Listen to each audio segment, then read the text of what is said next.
എനിക്കും ജീവിക്കണ്ടേ? മന്ത്രി വീണ ജോർജിന് പറയാനുള്ളത്. അതായത് നമ്മുടെ മന്ത്രി, അതായത് നമ്മുടെ ആരോഗ്യമന്ത്രി വീണ ജോർജിന് അപകടം പറ്റി. അതായത് കഴുത്തിന് എന്തോ പറ്റിയിട്ടൊക്കെ ഹോസ്പിറ്റലൊക്കെ, അതായത് ഹോസ്പിറ്റലിലെ ICUയിൽ അഡ്മിറ്റ് ആയ കാര്യങ്ങളൊക്കെ നമ്മളെല്ലാവരും തന്നെ അറിഞ്ഞതാണ്. അപ്പൊ അതിനുശേഷം മന്ത്രി ICUന്ന് ഡയറക്റ്റ് ഡിസ്ചാർജ് ആയി. വെളുപ്പിന് 4 മണി ആയപ്പോഴത്തേക്കും ഡിസ്ചാർജ് ആയി. മാഡം വീട്ടിലെത്തി. അത് കഴിഞ്ഞിട്ട് മാഡം അതിന്റെ ആ ദിവസത്തിന്റെ ഒരു ദിവസം എന്തോ കഴിഞ്ഞിട്ടാന്ന് തോന്നുന്നു മാതൃഭൂമി ചാനൽ ഒരു ഇന്റർവ്യൂ കൊടുത്തു. അത് നമുക്കൊന്ന് കണ്ടു നോക്കാം. അതിനു മുമ്പേ എനിക്ക് ഒരു കാര്യം ചോദിക്കാനുണ്ട്. എന്താണെന്ന് വെച്ച് കഴിഞ്ഞാൽ, എനിക്കും ജീവിക്കണ്ടേ? ശരിയാണ് മാഡം, മാഡത്തിനും ജീവിക്കണം. അതേപോലെ തന്നെ ഇവിടെയുള്ള സാധാരണക്കാർക്കും ജീവിക്കണം. മാഡം ഇപ്പോൾ ഇരിക്കുന്നത് ഒരു ആരോഗ്യമന്ത്രി എന്ന് പറയുന്ന ഒരു പദവിയിലാണ്. അപ്പോൾ ആ പദവി വെറുതെ അലങ്കരിച്ചാൽ പോരാ. ആ പദവിയിൽ ചെയ്തു തീർക്കേണ്ട ഒരുപാട് കാര്യങ്ങളുണ്ട് നമ്മുടെ ജനങ്ങൾക്ക് വേണ്ടി. അതിനും കൂടി മാഡം ഉത്തരം പറയണം. അതായത് ഹോസ്പിറ്റലുകളുടെ പിഴവ് മൂലം ജീവൻ നഷ്ടപ്പെടുകയും വേദന സഹിക്കുകയും ചെയ്ത ഒരുപാട് പേരുണ്ട്.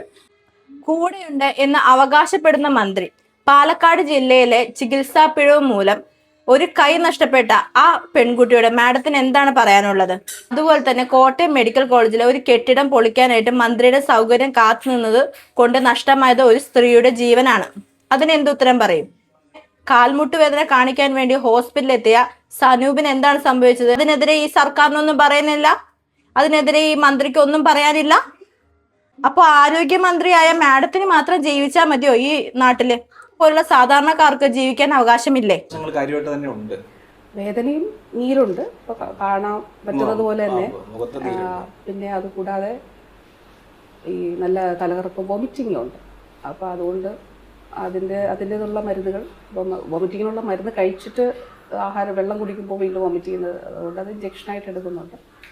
റെയിൽവേ സ്റ്റേഷനിൽ കയറി ആദ്യത്തെ പ്ലാറ്റ്ഫോം ടിക്കറ്റൊക്കെ കൊടുക്കുന്ന ഇടം കഴിഞ്ഞ് മുന്നോട്ട് പോകുമ്പോൾ ആണ് ഒളിഞ്ഞിരുന്നിട്ടാണ് ഇവർ മുന്നിലേക്ക് ചാടി വരുന്നത്. അപ്പോൾ നമ്മൾ ഈ ഒരു ഇരയൊക്കെ കാണുമ്പോൾ ഒരു പുലി പതുങ്ങിയിരുന്നിട്ട് ആക്രമണം നടത്തുന്നത് പോലെയാണ്. പിന്നീട് ഞാൻ ഇന്നലെ അതിൻ്റെ ഇത് കണ്ടു. അതായത് എത്തി നോക്കുന്നു, വരുന്നുണ്ടോ എന്ന് നോക്കുന്നു. അതിനുശേഷം അതുപോലെയാണ് ചാടി വീഴുന്നത്. ചാടി വീഴുമ്പോൾ വാസ്തവത്തിൽ ഈ പോലീസിൻ്റെ വലയത്തിനുള്ളിലേക്ക് ഒരാൾ കടന്നു വരുന്നുണ്ട്. നമുക്കത് അടുത്ത് വന്നിട്ടാണ് എൻ്റെ അടുത്തേക്ക് വന്നത്. എൻ്റെ അടുത്തൊരു വനിതാ പോലീസും. ഈ KSU പ്രവർത്തകരുടെ ഒരു കഴിവേ നമുക്ക് എന്താ പറയണത്. അതായത് ഈ മന്ത്രി തന്നെ ഇവരെ പുകഴ്ത്തി പറയാ. അതായത് പുലി വരുന്നത് പോലെ ചാടി വീണെന്നാ പറയണം. നമ്മുടെ ലാലേട്ടന്റെ മൂവി പുലിമുരുകനിലെ പുലി ചാടി വരുന്ന തൊട്ട് അങ്ങ് ചാടി വീണെന്നാണ് മന്ത്രി പറയണത്. എന്തായാലും കൊള്ളാം, നല്ല സ്ക്രിപ്റ്റൊക്കെയാണ്. ഇവരെ സമ്മതിക്കണം. നമ്മുടെ KSU പ്രവർത്തകർ സത്യം പറഞ്ഞാൽ നല്ല ഹൈ റേഞ്ചിലോട്ടാണ് മാഡം കൊണ്ടുപോയിക്കൊണ്ടിരിക്കുന്നത്. പിന്നെ മാഡം അതുപോലെ തന്നെ പറയുന്നുണ്ട്, അതായത് എഡിറ്റഡ് പിക്സ് ആണെന്ന്, അതായത് എഡിറ്റഡ് വീഡിയോസ് ആണെന്ന് പറയുന്നുണ്ട്. ഞാൻ ചോദിക്കട്ടെ മാഡം, റെയിൽവേ സ്റ്റേഷനിൽ വെച്ചേക്കുന്ന CCTV ക്യാമറ അടക്കം എഡിറ്റഡ് ക്യാമറയാണോ? അങ്ങനെയാണോ അവിടെയും വെച്ചിരിക്കുന്നത്? അതെന്തായാലും നന്നായിട്ടുണ്ട്. ഇപ്പോൾ ആരോഗ്യ പ്രശ്നങ്ങൾ കാര്യമായിട്ട് തന്നെ ഉണ്ട്. വേദനയും നീരുണ്ട്, ഇപ്പൊ കാണാൻ പറ്റുന്നത് പോലെ തന്നെ. പിന്നെ അതുകൂടാതെ ഈ നല്ല തലകറക്കം, വോമിറ്റിംഗ് ഉണ്ട്. അപ്പൊ അതുകൊണ്ട് അതിൻ്റെതുള്ള മരുന്നുകൾ, വോമിറ്റിങ്ങിനുള്ള മരുന്ന് കഴിച്ചിട്ട് വെള്ളം കുടിക്കുമ്പോൾ വീണ്ടും വോമിറ്റ് ചെയ്യുന്നത്, അതുകൊണ്ട് അത് ഇഞ്ചക്ഷനായിട്ട് എടുക്കുന്നുണ്ട്. ആശുപത്രിയിൽ പ്രവേശിപ്പിക്കപ്പെട്ടത് മുതൽ മന്ത്രി നല്ല അഭിനേത്രിയാണ്, മോണാക്ടിന് സമ്മാനം കിട്ടിയിട്ടുണ്ട്, ഇതൊക്കെ അഭിനയമാണ് എന്നൊക്കെ പ്രതിപക്ഷത്തു നിന്നും അല്ലാതെയൊക്കെ പല ആളുകളും പറയുന്നുണ്ട്. അതേക്കുറിച്ചുള്ള പ്രതികരണം എന്താണ്? ഒപ്പം എൻ്റെ ഫ്ലാഗ് പോസ്റ്റ് ഓടിക്കാനായിട്ട് ശ്രമിക്കുകയും ചെയ്തു. അപ്പോൾ അതെല്ലാം കഴിഞ്ഞിട്ടാണ് റെയിൽവേ സ്റ്റേഷൻ പിന്നീട് ഒരു 5 മിനിറ്റ് ഉള്ളൂ ഗസ്റ്റ് ഹൗസിൽ. കാരണം രാവിലെ ട്രെയിനിൽ വന്നു, പിന്നെ പരിപാടികൾക്ക് പോയി, പിന്നെ ഒരു 5 മിനിറ്റ് ഗസ്റ്റ് ഹൗസിൽ പോയിട്ട് ഞാൻ റെയിൽവേ സ്റ്റേഷനിലേക്ക് വരുന്ന സാഹചര്യമാണ് ഉണ്ടായത്. അപ്പോൾ റെയിൽവേ സ്റ്റേഷനിൽ വരുമ്പോൾ നമ്മളവിടെ കാണുന്നത് കുറച്ച് ഒരു ഫോണിൽ 3-4 പേര് ഇതെടുത്തുകൊണ്ട് നിൽക്കുന്നുണ്ട്. പിന്നെ ഒരു ലോക്കൽ ചാനലാണെന്ന് തോന്നുന്നു, ഒരു ചാനലും അവിടെ ഒരു ക്യാമറയും കാണുന്നുണ്ട്. അപ്പം ഞാൻ പറയുന്നുണ്ട്, ഇതുണ്ടല്ലോ, അപ്പോൾ ഇവിടെ എവിടെയോ പ്രതിഷേധക്കാരുണ്ട്, പ്രൊട്ടസ്റ്റ് ഉണ്ടല്ലോ എന്ന് ഞാൻ പറയുന്നുണ്ട്. അപ്പോൾ ഞാനിത് പറഞ്ഞിട്ടാണ്. അപ്പോൾ ഇവരെന്നോട് പറഞ്ഞു വെയിറ്റ് ചെയ്യണം എന്തായാലും, നമുക്കൊന്ന് അപ്പോൾ അങ്ങനെയാണെങ്കിൽ നമുക്ക് ഒന്നിച്ച് മുന്നോട്ട് പോകാം എന്ന് പറഞ്ഞു. അങ്ങനെയാണ് നമ്മൾ ആ ഒരു റെയിൽവേ സ്റ്റേഷനിൽ കയറി ആദ്യത്തെ പ്ലാറ്റ്ഫോം ടിക്കറ്റൊക്കെ കൊടുക്കുന്ന ഇടം കഴിഞ്ഞ് മുന്നോട്ട് പോകുമ്പോൾ ആണ് ഒളിഞ്ഞിരുന്നിട്ടാണ് ഇവർ മുന്നിലേക്ക് ചാടി വരുന്നത്. അപ്പോൾ നമ്മൾ ഈ ഒരു ഇരയൊക്കെ കാണുമ്പോൾ ഒരു പുലി പതുങ്ങിയിരുന്നിട്ട് ആക്രമണം നടത്തുന്നത് പോലെയാണ്. പിന്നീട് ഞാൻ ഇന്നലെ അതിൻ്റെ ഇത് കണ്ടു. അതായത് എത്തി നോക്കുന്നു, വരുന്നുണ്ടോ എന്ന് നോക്കുന്നു, അതിനുശേഷം ഒരു അതുപോലെയാണ് ചാടി വീഴുന്നത്. ചാടി വീഴുമ്പോൾ വാസ്തവത്തിൽ ഈ പോലീസിൻ്റെ വലയത്തിനുള്ളിലേക്ക് ഒരാൾ കടന്നു വരുന്നുണ്ട്. നമുക്കത് വന്ന് അടുത്ത് വന്നിട്ടാണ് എൻ്റെ അടുത്തേക്ക് വന്നത്. എൻ്റെ അടുത്തൊരു വനിതാ പോലീസും. അപ്പൊ ഈ ദൃശ്യങ്ങളിൽ ആദ്യം മുതൽ കാണുമ്പോൾ രണ്ടുപേരും നോക്കുന്നുണ്ട്, ഫോണിൽ എടുക്കുന്നുണ്ട്. മിനിസ്റ്റർ ആ ടിക്കറ്റ് കൗണ്ടറിന്റെ ആ ഭാഗത്തേക്ക് എത്തുന്നു, രണ്ടുപേര് അവിടെ കുതിച്ചു വരുന്നു. അപ്പൊ പോലീസ് ഒരു വലയം തീർക്കുന്നു. ഇത്രയാണ് ദൃശ്യങ്ങളിൽ വളരെ കൃത്യമായിട്ടുള്ളത്. അതെ അതെ. അതിനുശേഷം അപ്പൊ ആദ്യം ഒരാൾ വന്നു കരിങ്കുടിയുമായിട്ട്. ആ കരിങ്കുടിയുമായിട്ട് വന്ന ആളിലേക്ക് പോലീസിന്റെ ശ്രദ്ധ സ്വാഭാവികമായിട്ട് പോയി. കാരണം കരിങ്കൊടിയുമായിട്ട് വന്നാണല്ലോ. അപ്പോൾ ഇവർക്ക് കരിങ്കൊടി കാണിക്കാനാണെങ്കിൽ അവിടെ നിന്ന് കാണിക്കാമല്ലോ. ഇതങ്ങനെയല്ലല്ലോ, ഇതൊരു കുതിച്ചെത്തുകയാണ്. അപ്പോൾ അതിൽ നമ്മൾ കാണേണ്ടത് ഒരു ജനപ്രതിനിധി, അല്ലെങ്കിൽ MLA, മന്ത്രി, ഒരു സ്ത്രീയും കൂടെയാണല്ലോ. പക്ഷേ ഇവർ നേരെ ഈ ഇതിലേക്ക് കുതിച്ച് എത്തുകയാണ് ചെയ്യുന്നത്. അപ്പോൾ അവരുടെ ഇൻറ്റൻഷൻ വളരെ ക്ലിയർ ആണ് എന്നുള്ളതാണ് എനിക്ക് മനസ്സിലാവുന്നത്. അതായത് അപ്പോൾ ഈ പോലീസിൻ്റെ ശ്രദ്ധ ഈ ആദ്യത്തെ ആളിലേക്ക് പോയി. അപ്പോൾ രണ്ടാമത്തെ ആൾ ഇതിനുള്ളിലൂടെ, ഈ സുരക്ഷാ വലയത്തിനുള്ളിലൂടെ അകത്തേക്ക് എത്തിയിട്ടുണ്ട്, എൻ്റെ അടുത്തെത്തിയിട്ടുണ്ട്. അതിൻ്റെ വിഷ്വൽസ് ഉണ്ട്. അപ്പോൾ നമ്മൾ കാണുന്നത് ഇതൊക്കെ ഇവർ കൊണ്ടുവന്നിട്ടുള്ള ക്യാമറകളാണല്ലോ, അല്ല ഇവർക്ക് വേണ്ടി എടുക്കാൻ വന്നിട്ടുള്ള ഫോണുകളും ക്യാമറകളും ഒക്കെ ആണല്ലോ ഈ അവിടെ നിന്ന ആളുകൾ, അതായത് ഇത് ഷൂട്ട് ചെയ്തുകൊണ്ടിരുന്നവർ. അപ്പോൾ അവരുടെ ഒരു ഭാഗമാണ് കാണിക്കുന്നത്. എന്നിരുന്നാലും അതിലും ഇത് വന്നിട്ടുണ്ട്.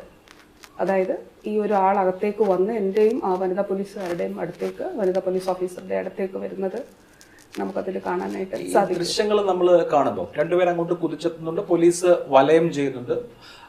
അതിനുശേഷം പിന്നെ കാണുന്നത് മന്ത്രി വളരെ പ്രകോപിതയായി ഈ സമരക്കാരോട് അങ്ങോട്ട് അഗ്രസീവായി നിൽക്കുന്നത്.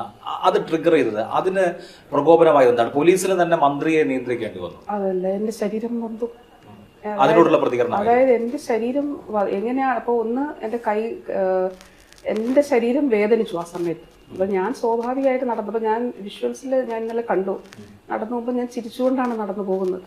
ഇവരുടെ അടുത്ത് ഞാൻ പറയുകയാണ്, ഇവിടെ വരവോ ഉണ്ട്, അല്ലെങ്കിൽ ഇവിടെ ക്യാമറകളൊന്നും കാണില്ല. ഇത് വളരെ പ്ലാൻഡ് ആണല്ലോ, എപ്പോഴും നമ്മൾ അങ്ങനെയാണ് കാണുന്നത്. അപ്പോൾ പ്ലാൻഡ് ആയിട്ടുള്ളൊരു അറ്റാക്കാണ് എപ്പോഴും സംഭവിക്കുന്നത്. അപ്പോൾ ഞാനിത് പറഞ്ഞത് വളരെ ആസൂത്രിതമായി ഇവരിവിടെ എവിടെയോ ഉണ്ട് കേട്ടോ എന്ന് പറഞ്ഞിട്ട് ഇവരോട് ഞാൻ ചിരിച്ചുകൊണ്ട് മുന്നോട്ട് പോകുമ്പോഴാണ് ഈ പോലീസിന്റെ ചുറ്റുമുണ്ട്. അപ്പോഴാണ് ഒരാൾ ആദ്യം ഓടി വരുന്നു. ഓടി വന്നിട്ട് രണ്ടാമത്തെ ആള് ആണ് ഇതിനകത്തേക്ക് വരുന്നത്. ആ വിഷ്വലും ഉണ്ട് അതിൽ ഈ പ്രചരിക്കുന്ന വിഷ്വൽസിൽ ആ വിഷ്വൽസും ഉണ്ട്. അപ്പോൾ അടുത്തേക്ക് വന്നിട്ട് അയാളാണ്, അവിടെ ഒരു പിടിവലി ഉണ്ടാകുന്നുണ്ട്. വനിതാ പോലീസ് ഓഫീസറുണ്ട്, വനിതാ പോലീസ് ഓഫീസറും ഉണ്ട്, ഞാനും ഉണ്ട് ഇയാളുടെ. അപ്പോൾ ആ സമയത്ത് അവിടെ ഒരു പ്രശ്നം ഉണ്ടാകുന്നുണ്ട്. എൻ്റെ ദേഹം നൊന്തിട്ടുണ്ട്. അല്ല, അത് ഇപ്പോ ദേഹം വേദനിച്ചിട്ടുണ്ട്, അവിടെ ഒരു കയോട്ടിക് ആയിട്ടുള്ള സിറ്റുവേഷൻ ഉണ്ടായി. അത് ആ വിഷ്വലിൽ നിന്ന് വളരെ വ്യക്തമാണ്. ഈ പിടിവലിക്കിടെ പോലീസുകാരുടെയോ ഉദ്യോഗസ്ഥരുടെയോ മറ്റോ കൈ തട്ടിയതോ അങ്ങനെയാണെങ്കിലോ? അല്ല, ഇതില് ഈ ആള് വന്നിട്ട്, അതായത് ഇവർക്ക് പ്രതിഷേധിക്കാനാണെങ്കിൽ അവർക്ക് ദൂരെ നിന്നും പ്രതിഷേധിക്കാമല്ലോ. ഇപ്പോൾ ആദ്യത്തെ ആൾ വന്ന് നിന്നിടത്ത് തന്നെ നിന്ന് ഈ രണ്ടാമത്തെ ആൾക്ക് പ്രതിഷേധിക്കാമല്ലോ. പക്ഷെ അങ്ങനെ അല്ലല്ലോ. രണ്ടാമത്തെ ആളുടെ കരിങ്കൊടി ഞാൻ കണ്ടില്ല അകത്തേക്ക് വരുന്ന ആളുടെ. അത് മാത്രമല്ല, ഇയാൾ അകത്തേക്ക് വന്നിട്ട് എൻ്റെയും ആ വനിതാ പോലീസ് ഓഫീസറിന്റെ അടുത്തേക്ക് തന്നെയാണ് വന്നിട്ടുള്ളത്. അപ്പൊ അവിടെ വെച്ചാണ് ഈ പ്രശ്നങ്ങൾ ഉണ്ടാകുന്നത്. പ്രശ്നങ്ങൾ ഉണ്ടാകുമ്പോൾ സ്വാഭാവികമായിട്ടും എന്റെ ദേഹം വേദനിച്ചു. ദേഹം വേദനിച്ചിട്ടുള്ള എന്റെ ഒരു ഇമ്മീഡിയറ്റ് ആയിട്ടുള്ള റെസ്പോൺസ് ആണ് ഞാൻ ചോദിക്കുന്നത്. അതിൽ എഡിറ്റ് ചെയ്തിട്ടാണ് കാണിക്കുന്നതെന്ന് എനിക്ക് തോന്നുന്നു. ആരാണ് അവൻ? ഇത്രയും ടാലന്റ് ആയിട്ടുള്ള ഒരു KSU പ്രവർത്തകർ ഉണ്ടായിരുന്നോ നമ്മുടെ നാട്ടിൽ? ഇത് അറിഞ്ഞില്ലല്ലോ. എന്തായാലും മാഡത്തിനെ ആക്രമിക്കാനായിട്ട് ഇവര് എനിക്കൊന്ന് വൻ പ്ലാനിങ് ആണ് ഇവര് ഉണ്ടാക്കിയേക്കണമെന്ന് എന്റെ കാഴ്ചപ്പാട്. അല്ലേ? മാഡം പറയണത് കേട്ട് നമുക്ക് മനസ്സിലാവും മാഡത്തിന് വീഴ്ത്താനായിട്ട് ഇവരുണ്ടാക്കിയേക്കണ വലിയൊരു പ്ലാനിങ്. എനിക്കൊന്ന് കുറെ ദിവസങ്ങളോളം എടുത്തിട്ടുണ്ടാവും. ഈ സൂപ്പർമാൻ വരണ കൂട്ട് ഈ KSU പ്രവർത്തകൻ ചാടി ഇറങ്ങി വന്നെന്നൊക്കെയല്ലേ പറയണത്. പിന്നെ മാഡം പറയുന്നുണ്ട് ആ ക്യാമറകളൊക്കെ ഇവരുടെ ക്യാമറകളാന്നാ പറയണത്. അതായത് റെയിൽവേ സ്റ്റേഷനിൽ ഇരിക്കുന്ന ക്യാമറ അടക്കം ഇവര് കൊണ്ടുവച്ച CCTV ക്യാമറയാണെന്നാണ് മാഡം ഉദ്ദേശിച്ച് പറയുന്നത്. അതായത് ഇത്രയും പോലീസുകാരുടെ മാഡത്തിന്റെ ഗവൺമെന്റിന്റെ ഒക്കെ പ്രൊട്ടക്ഷനൊക്കെ ലംഘിച്ച് ഇതുപോലെ മാഡത്തിനെ ആക്രമിക്കണമെങ്കിൽ അവൻ വലിയൊരു പോരാളി തന്നെ. നമ്മുടെ പണ്ടത്തെ യുദ്ധമുറയൊക്കെ പഠിച്ചിട്ടുള്ള ആളായിരിക്കണം അല്ലേ? ഇപ്പൊ ഈ കേസ് കോർട്ടിലിരിക്കുവാണല്ലോ. അതിൻ്റെ ഇടക്കാണെങ്കിൽ പ്രോസിക്യൂഷൻ വാദിക്കുന്നുണ്ട് ആ കരിങ്കൊടിക്കകത്ത് ഒരു ആയുധം വെച്ചായിരുന്നു. ഇപ്പൊ എനിക്ക് തോന്നണത് അത് ഞാൻ പറഞ്ഞല്ലോ മിസൈൽ തന്നെ ആയിരിക്കണം. ആ ഒരു ആയുധം വെച്ചിട്ടുണ്ടെന്നായിരുന്നു പറയണത്. അതായത് കറുത്ത തുണിക്കകത്ത് ഒരു ആയുധം വെച്ചിട്ടുണ്ട് എന്നാണ് ഇപ്പൊ പ്രോസിക്യൂഷൻ പറഞ്ഞുകൊണ്ടിരിക്കുന്നത്. ഇപ്പോ ആരോഗ്യ പ്രശ്നങ്ങൾ കാര്യമായിട്ട് തന്നെ ഉണ്ട്. വേദനയും നീരുണ്ട് ഇപ്പൊ കാണാൻ പറ്റുന്നത് പോലെ തന്നെ. പിന്നെ അത് കൂടാതെ ഈ നല്ല തലകറക്കം വോമിറ്റിംഗ് ഉണ്ട്. അപ്പൊ ഇത്രയും ഗുരുതരാവസ്ഥയിൽ ഇരുന്നിട്ടാണ് നമ്മുടെ മാഡം വന്നിട്ട് അതായത് ഹോസ്പിറ്റലിൽ നിന്ന് ഡിസ്ചാർജ് ആയ പിറ്റേ ദിവസം തന്നെ വന്ന് ഒരു ഇന്റർവ്യൂ കൊടുക്കുന്നത്. അതും ഒരു നോർമൽ ആയിട്ടുള്ള ഒരു ചെയറിൽ ഇരുന്നുകൊണ്ട്. ഒന്ന് ഓർക്കണേ നമ്മുടെ മാഡത്തിന്റെ ഫിസിക്കൽ കണ്ടീഷൻ. അതിലും തമാശ എന്താണെന്ന് വെച്ച് കഴിഞ്ഞാൽ ഈ ആരോഗ്യ പ്രശ്നങ്ങളെല്ലാം വെച്ചുകൊണ്ട് തന്നെ നമ്മുടെ ആരോഗ്യമന്ത്രി മാഡം ഒരു ഉദ്ഘാടനത്തിന് ഇന്ന് വന്നിട്ടുണ്ട്. ആ വീഡിയോ ഒന്ന് നിങ്ങൾക്ക് ഞാൻ കാണിച്ചു തരാം. KSU പ്രതിഷേധത്തിനും വിവാദങ്ങൾക്കും ശേഷം ആദ്യമായി പൊതുവേദിയിലെത്തിയ ആരോഗ്യമന്ത്രി വീണ ജോർജ് പത്തനംതിട്ടയിലെ ആരോഗ്യ സെമിനാർ ഉദ്ഘാടനം ചെയ്തു. ആരോഗ്യവകുപ്പിന്റെ നേതൃത്വത്തിലാണ് ആരോഗ്യം ആനന്ദം പരിപാടി സംഘടിപ്പിക്കുന്നത്. പ്രവീൺ പുരുഷോത്തപ്പൻ വിവരങ്ങളുമായി. പ്രവീൺ, ഇപ്പോൾ ഈ വലിയ വിവാദങ്ങൾക്കും സംഘർഷങ്ങൾക്കും ശേഷം ആരോഗ്യമന്ത്രി വിശ്രമത്തിലായിരുന്നു. ഇന്നിപ്പോൾ ആദ്യ പൊതുപരിപാടിയാണ് ആരോഗ്യ സെമിനാർ. മന്ത്രി അവിടെ നിന്നും എന്തെങ്കിലും പ്രതികരിച്ചോ?